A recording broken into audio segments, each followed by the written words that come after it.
बिस्मिल्लाहिर्रहमानिर्रहीम अस्सलामुअलैकुम। आप लोग कैसे हैं? उम्मीद करता हूं कि आप लोग बखैरियत होंगे। जी हाँ, मैट्रिक की क्लासेस 10th का जो है आगाज़ हो चुका है और ये मेरे पास जो है बायोलॉजी क्लास 10th की जो है मेरे पास बुक है, पेक्टा की तरफ से दी हुई है। ये आप देख सकते हैं। जो बच्चे एकेडमी नहीं जाते ये उनके लिए बहुत ज़्यादा फ़ायदेमंद चैनल है। आप लोगों ने यहाँ पर ज़रूर आना है। वो बच्चे स्पेशली जिन्होंने बायोलॉजी के जो है सब्जेक्ट लिया हुआ है वो यहाँ से जो है प्रिपरेशन कर सकते हैं। हमारा चैनल आप लोगों को कंसेप्ट वाइज जो है सारी डिटेल्स देगा। तो आज हम लोगों ने बायोलॉजी का एज़ यूजुअल नई बुक है, तो हम लोगों ने 10th क्लास की बायोलॉजी का चैप्टर नंबर 1 स्टार्ट करना है। ये आपके सामने खुला हुआ है जिसका नाम है ह्यूमन डाइजेस्टिव सिस्टम।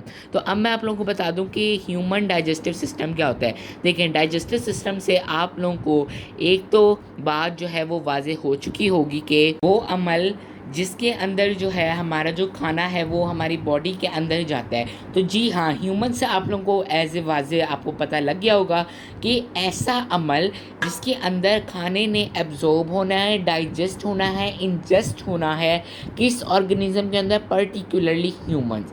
वैसे इन्होंने इसके अंदर ह्यूमंस का कहा हुआ है, लेकिन इस चैप्टर के अंदर जो है एनिमल्स का भी जिक्र हुआ है, प्लांट्स का जिक्र नहीं हुआ। ठीक है। और माशाल्लाह से जिन बच्चों ने 9th क्लास की बायोलॉजी के अंदर बहुत ज़्यादा फोकस किया होगा उनके लिए 10th क्लास की बायोलॉजी चुटकियों का काम होगी। तो चलिए चलते हैं। जी हाँ, तो ये मैंने इंटरफेस खोल लिया है ह्यूमन डाइजेस्टिव सिस्टम का। जिन बच्चों के पास बुक्स नहीं भी हैं तो उनको कोई घबराने की ज़रूरत नहीं है, क्योंकि आप लोगों के पास ये ऑनलाइन मैंने जो है आप लोगों के लिए बुक जो है वो स्पेशल आप लोगों के लिए मंगवा लिया है। तो चलिए स्टार्ट करते हैं। देखें, यहाँ पर सबसे पहले हम लोग आज जो हमारा पहला टॉपिक है वो है न्यूट्रिशंस एंड इट्स इम्पोर्टेंस। देखिए, बच्चे हमेशा भागते हैं, वो कहते हैं कि भाई हम लोग बस रट्टा मारें और जल्दी से इस पूरे टॉपिक को ख़त्म करें। देखें, सबसे पहले हमारे पास ये इम्पॉर्टेंट चीज़ होनी चाहिए कि हम ये जो टॉपिक है ना इसके वर्ड को समझें। देखें, न्यूट्रिशन क्या होता है। जो भी हम बर्गर, शवारमा, पिज़्ज़ा या चाय, कॉफ़ी, चावल, दाल जो भी खा रहे हैं ना उसको हम लोग न्यूट्रिएंट्स कहते हैं। बायोलॉजिकल ज़ुबान में कह लें या साइंसी ज़ुबान में कह लें, हम इनको क्या कहते हैं जी, न्यूट्रिएंट्स कहते हैं। अगर हम यहाँ पर एक रीडिंग करें तो nutrition is how organism gate and use nutrients. तो आप लोगों को यहाँ से पता लग गया कि न्यूट्रिएंट्स क्या होते हैं। जो भी हम लोग खाना खाते हैं, खाना खाते नहीं, जो भी हम खाना खा रहे हैं उनको हम लोग न्यूट्रिएंट्स कहते हैं। अब न्यूट्रिशन क्या होता है। देखें, जो भी हम लोग खाना खा रहे हैं, हम खाना मुंह में लेके जा रहे हैं, फिर मुंह में हम लोग च्यू करते हैं और उनको स्मॉलर पार्टिकल्स के अंदर बनाते हैं। तो इस सारे अमल को हम लोग कहते हैं न्यूट्रिशन। वो सारा अमल जिसके अंदर हम लोग खाने को च्यू करते हैं, उसको एब्जॉर्ब करते हैं, डाइजेस्ट करते हैं, उसको हम लोग कहते हैं न्यूट्रिशन। इस टॉपिक के अंदर हमने इस न्यूट्रिशन के सारे इस अमल को पढ़ना है और इसके इम्पोर्टेंस को पढ़ना है कि इसकी इम्पोर्टेंस क्यों है। तो चलिए स्टार्ट करते हैं। अगर मैंने आपको बता दिया कि न्यूट्रिशन क्या होता है। Nutrition is how organism gate and use nutrients. अब देखें, न्यूट्रिशन वो अमल होता है जिसके अंदर हम लोग टेक इन फूड करते हैं और सारा जो है अमल हमारा प्रोसेस शुरू होता है।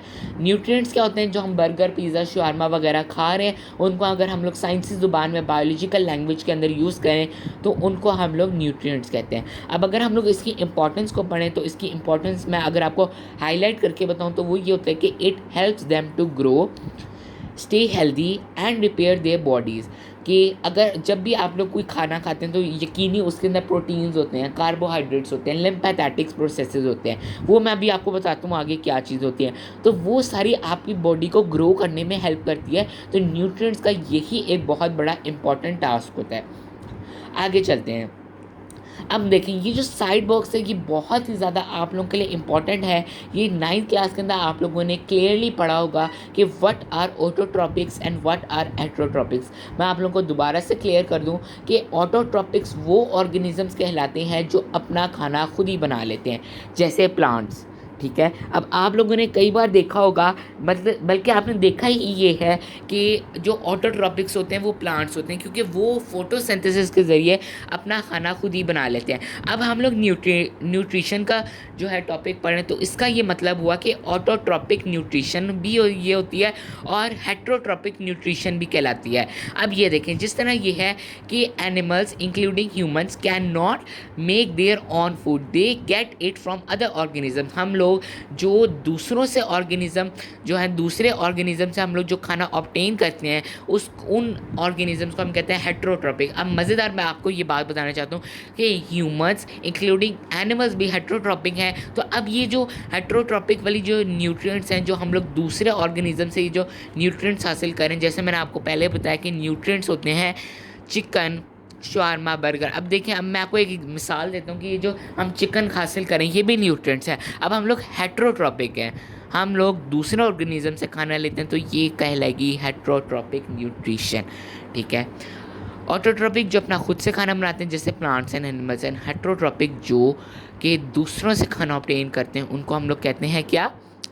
हेट्रोट्रॉपिक न्यूट्रिशनर्स कहते हैं। ठीक है, आगे चलते हैं। आगे अब जिस तरह उन्होंने मिसाल दी है कि जो एनिमल्स इंक्लूडिंग ह्यूमंस और एनिमल्स को इंक्लूड करके ये जो है अपना खाना खुद बनाते नहीं हैं, तो इनको ऐसे ऑर्गेनिज्म को हम कहते हैं हेट्रोट्रॉपिक न्यूट्रिशंस। ठीक है, जो कि अपना खाना जो है दूसरों से लेते हैं। अब मैं आप लोगों का एक नेक्स्ट पार्ट अब हम लोग शुरू करने लगे हैं टेक्स जो है मेन स्टेप्स जो कि एनिमल्स में भी, वैसे उन्होंने पर्टिकुलरली एनिमल्स का जिक्र किया है, लेकिन ये सारे प्रोसेसेस ह्यूमन के अंदर होते हैं, क्योंकि मैंने आप लोगों को बताया कि हम लोग पर्टिकुलरली ह्यूमन डाइजेस्टिव सिस्टम पढ़ रहे हैं। जी, तो अगर हम लोग देखें तो यहाँ पर जो है लिखा हुआ है कि मैं आप लोगों को पूरा दिखाता हूँ। In animals nutrition takes place in the following main steps. अब देखें, न्यूट्रिशन हम ये कहते हैं कि भाई खाना खा लो, एब्जॉर्ब हो गया, बस ख़त्म, कहानी नहीं। बायोलॉजी के अंदर हम लोग प्रॉपर मेन स्टेप्स पढ़ेंगे कि किस तरह हम लोग खाने को यूज़ करते हैं, एनर्जी के लिए यूज़ करते हैं। अब देखें, इन्होंने कहा है इन एनिमल्स, ह्यूमंस भी हैं, nutrition takes place in the following main steps. इसके अंदर जो है हम लोगों ने 5 मेन फॉलोइंग स्टेप्स पढ़ने हैं: ingestion, digestion, absorption, assimilation and egestion. Okay, so अगर हम लोग स्टार्ट करें तो सबसे पहले आता है इंजेशन। तो देखें, ये आप लोगों ने बात जहन में ठान लेनी है कि जो हम खाना मुंह में डालते हैं उसको हम लोग इंजेशन कहते हैं। ठीक है, मुंह में डालने वाला जो प्रोसेस है उसको हम लोग इंजेशन कहते हैं। ठीक है, देखें, taking in food and drinks through the mouth is called ingestion. दूसरी चीज़ डाइजेशन ये होती है, जो कि हम लोगों ने काफ़ी बार अपनी ज़िंदगी में सुना है कि breaking food into smaller parts the body can absorb. अब देखिए, जो आपने रोटी का एक बाइट लिया है, अब रोटी इतना बड़ा है, रोटी का बाइट इतना बड़ा है कि वो अब आपकी ब्लड वेसल्स के अंदर डायरेक्टली इनटू थ्रू नहीं कर सकती, तो उसको अंदर लेने के लिए आप लोगों को डाइजेशन का प्रोसेस बहुत ज़रूरी होता है, जिसके अंदर जो रोटी का जो बड़ा टुकड़ा होता है उसको छोटे छोटे पार्टिकल्स में जो है तोड़ा जाता है, ताकि जो है वो हमारी बॉडी एब्जॉर्ब कर सके। अब नेक्स्ट हमारे पास है एब्जॉर्प्शन। अब एब्जॉर्प्शन एक बहुत ज़्यादा इम्पॉर्टेंट है। अब अगर तो हमारी बॉडी के अंदर एब्जॉर्प्शन ना होती तो हमारा फूड जो है वो वैसे का वैसे ही पड़ा रहता। अब एब्जॉर्प्शन में क्या होता है? Moving nutrients from the digested food into the blood और लिम्फ। अब देखिए, लिम्फ आप लोगों के लिए एक नया वर्ड है। अब लिम्फ का मतलब, एक लिम्फ जो है वो एक येलो फ्लूइड होता है आप लोगों की बॉडी के अंदर, जो कि आप लोगों के एज अ गाड़ी जो है वो डिलीवरिंग प्रोसेस करता है कि जो आपकी न्यूट्रिएंट्स हैं वो गाड़ी के ऊपर बैठते हैं और वो फिर गाड़ी जो है वो लेके जाती है आप लोगों के ब्लड और सेल मेम्ब्रेन के अंदर। ठीक है, तो एब्जॉर्प्शन जो है वो आपको जो आप लोगों की जो थी ब्रेकिंग जो थी आप लोगों की बड़े जो पार्ट्स थे उनको स्मॉलर पार्ट्स में पहले किया डाइजेशन है, उसके बाद फिर स्मॉलर पार्ट्स को किसने लेके गए, कौन लेके गया? स्मॉलर पार्ट्स को एब्जॉर्प्शन ने लिम्फ और ब्लड के ज़रिए जो है कहाँ लेके गया? एब्जॉर्ब कराने लेके गया सेल्स और टिश्यूज़ के अंदर। तो इस अमल को हम लोग एब्जॉर्प्शन कहते हैं। अब एसिमिलेशन उस प्रोसेस को कहते हैं, एसिमिलेशन उस प्रोसेस को कहते हैं जिसके अंदर हमारी बॉडी जो एब्जॉर्ब किए थे न्यूट्रिएंट्स, एब्जॉर्प्शन वाले प्रोसेस और डाइजेशन है उसको हम लोग यूज़ करते हैं। अब हम लोग की हाइट बढ़ी है, क्यों बढ़ी है? क्योंकि उसके अंदर प्रोटीन्स थे। ठीक है, तो वो एसिमिलेशन प्रोसेस करते हैं। अब ये जो लिम्फ और ये जो ब्लड जो है ये हमारे फूड पार्टिकल्स को लेकर गया कहाँ? सेल मेम्ब्रेन के अंदर, सेल्स और टिश्यूज़ के अंदर। अब ये जो एसिमिलेशन का प्रोसेस है ये इन फूड पार्टिकल्स को यूज़ करेगा और हमारे लिए एनर्जी बनाएगा। ठीक है, उसके बाद होता है ईजेशन। ईजेशन एक ऐसा प्रोसेस होता है जिसके अंदर जो है removing undigested food and waste product from the body. ठीक है, तो ऐसा प्रोसेस जिसके अंदर हम लोग फीसेस कहते हैं, आप लोग जब यूरिन करते हैं या फीसेस करते हैं तो आप लोगों का जो वेस्ट प्रोडक्ट होता है टॉयलेट के अंदर आप लोग निकाल देते हैं, तो ऐसे प्रोसेस को हम लोग ईजेशन कहते हैं। वो प्रोसेस जिसके अंदर आप लोगों की एब्जॉर्प्शन भी हो गई मेन न्यूट्रिएंट्स की, आप लोगों की मेन न्यूट्रिएंट्स की डाइजेशन भी हो गई है। अब जो मेन प्रोसेस आपका आ गया ईजेशन। अब अगर देखें आपका वेस्ट प्रोडक्ट आपकी बॉडी में पड़ा रहा तो एट अ टाइम एक ऐसा टाइम आएगा कि आपकी बॉडी फट जाएगी, कि आपकी बॉडी के अंदर जो वेस्ट प्रोडक्ट है वो भरता जाएगा और आपकी बॉडी मतलब जो है वर्केबल हो जाएगी। तो ईजेशन एक ऐसा प्रोसेस होता है जिसके अंदर आपका वेस्ट प्रोडक्ट बाहर निकल जाता है थ्रू। अब ये देखिए इसकी भी बहुत सारे प्रोडक्ट होते हैं, इसके भी बहुत सारे जो है वेज होते हैं। तो आप लोगों का जो है प्रोसेस कौन कौन सा, आप लोगों के यूरिन के थ्रू निकल आते हैं ये प्रोडक्ट, आप लोगों के ये वेस्ट प्रोडक्ट्स फीसेस के थ्रू निकल आते हैं, ठीक है। आप लोगों के जो है आप लोगों के ये जो वेस्ट प्रोडक्ट्स हैं ये आप लोगों के पसीने के थ्रू निकल आते हैं। तो इस सारे अमल को हम लोग ईजेशन कहते हैं। अब देखिए इंपॉर्टेंस क्या है। The food we eat consist of polymers. अब पॉलीमर्स हम लोगों ने केमिस्ट्री में भी पढ़ा कि लार्ज पॉलीमर्स होते हैं जो कि लार्ज मैक्रो मॉलिक्यूल्स होते हैं, ठीक है, जो कि लार्ज मॉलिक्यूल्स होते हैं जो कि डायरेक्टली हमारे ब्लड के अंदर नहीं जाते। तो large molecules carbohydrates proteins and fats they can not pass through cell membrane. ये सेल मेम्ब्रेन के अंदर डायरेक्टली नहीं पास कर सकते।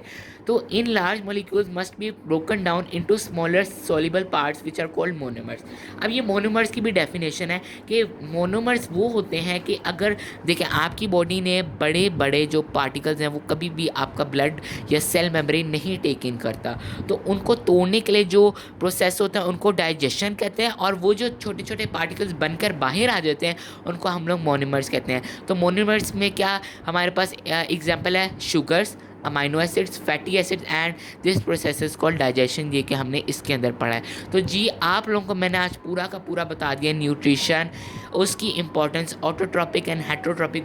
देखें साइड बॉक्स याद करना बहुत इंपॉर्टेंट है, इसमें से हमेशा जो है एमसीक्यूज आते हैं। 9th क्लास के अंदर भी बहुत से बच्चों के नंबर इसलिए कटेंगे कि उनके जो उनके साइड बॉक्सेस थे वो नहीं हुए, ठीक है। मैंने काफ़ी बच्चों को देखा है जो कि साइड बॉक्सेस नहीं करके, अगर आपको पता है कि मॉर्निंग एंड इवनिंग शिफ्ट में साइड बॉक्स में से जो है लॉन्ग बन गया है। तो ये आप लोग का आज पूरा टॉपिक था 1.1 न्यूट्रिशन एंड इट्स इम्पॉर्टेंस।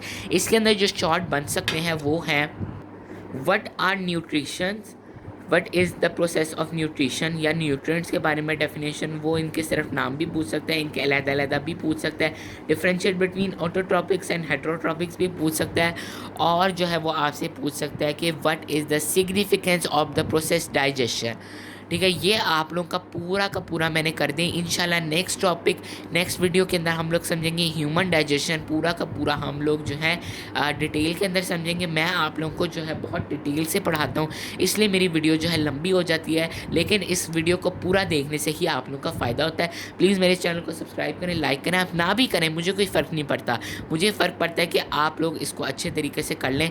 जो बच्चे एकेडमी नहीं जाते वो ऑनलाइन जो है कर लें, ठीक है। अपना ख्याल रखें, तब तक के लिए अल्लाह हाफ़िज़। इसको अच्छे तरीके से रीड आउट कर लें और जो है इसको समझ के याद करें।